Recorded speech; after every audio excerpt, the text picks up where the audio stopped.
जय हिंद। देखिए हम आपको बोले थे पीएफ अकाउंट के बारे में समझा देंगे, और पीएफ भी दो डिजाइन के होते हैं, ईपीएफ और पीपीएफ। हालांकि उसके दो और कैटेगरी है, वीपीएफ एंड जीपीएफ, उस सब के बारे में समझाते हैं। देखिए पीएफ जो होता है ना, उसको फुल फॉर्म होता है प्रोविडेंट फंड। प्रोविडेंट फंड मतलब होता है भविष्य निधि, मतलब आगे जाकर होने वाला खर्चा, भविष्य निधि। अब आप जैसे समझिए, भारत में हर इंसान छोटे या बड़े काम में लगा हुआ है, उसको पैसे मिल रहे हैं, उसकी जिंदगी चल रही है।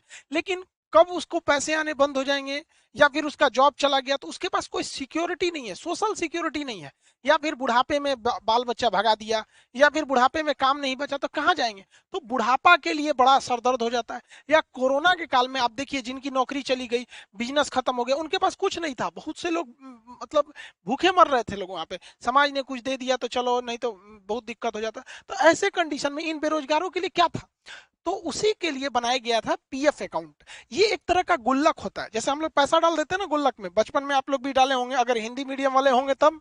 सीबीएसई वालों का क्या ही पूछना, वो लोग गुल्लक भी रखता है लोग, तो जितना गुल्लक में पैसा नहीं रहता है ना सीबीएसई वालों का, उससे महंगा उनसों का गुल्लक रहता है। अलगे दुनिया का है सो। हम लोग का तो ये बचपन में हम लोग 1 रुपया खरीद के लाते थे, और घटता था ना, तो उसमें से तनी तनी निकाल लेते थे, पूरा नहीं, फोड़ देंगे तो खत्म हो जाए।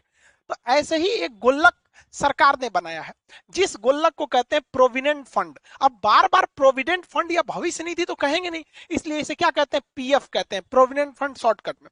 अब हम इस प्रोविडेंट फंड के बारे में डिटेल से समझते हैं, है क्या ये। प्रोविडेंट फंड एक तरह का खाता है, जो आपके अकाउंट में ऑटोमेटिक काट के उस गुल्लक में रख दिया जाता है। पीएफ क्या है, एक अकाउंट है, जैसे आपका saving account, current account, recurring account, इस सब होता है ना, उसी तरह पीएफ अकाउंट होता है।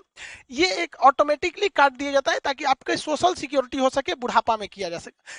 ये लॉन्ग टाइम के लिए होता है, ये नहीं कि आज रखे 2 साल बाद निकाल दे। ये बुढ़ापा वगैरह के लिए होता है, 10 साल, 20 साल, 40 साल, इस तरह बुढ़ापा के लिए लॉन्ग टाइम, और एकदम सिक्योर मनी होता है। ये ना लूट सकता है ना कुछ, इसकी गारंटी सरकार लेती है, रिस्क फ्री होता है। जैसे शेयर मार्केट कैसे रिस्क वाला होता है, राजा बना देगा नहीं तो भिखारी बना देगा, उस तरह से होता है ये प्रोविडेंट फंड यानी पीएफ अकाउंट। अब ये पीएफ अकाउंट दो टाइप का होता है। एक मतलब जो नौकरी करने वाले लोग हैं उनके लिए इंप्लॉयड प्रोविडेंट फंड, ईपीएफ, ई से इंप्लॉयड, अब प्रोविडेंट फंड ईपीएफ हो गया। और एक जो नौकरी नहीं कर रहे हैं, कहीं थोड़ा मोड़ा बिजनेस है, दुकान है वगैरह है, तो इन लोग के लिए, पब्लिक के लिए, आम पब्लिक के लिए भी एक प्रोविडेंट फंड है, पीपीएफ। तो आप देखिए, बार बार इतना मत समझिए, दोनों को पीएफ ही कहते हैं। पीएफ मतलब भविष्य निधि, बुढ़ापा या आने वाले वक्त में काम आता है।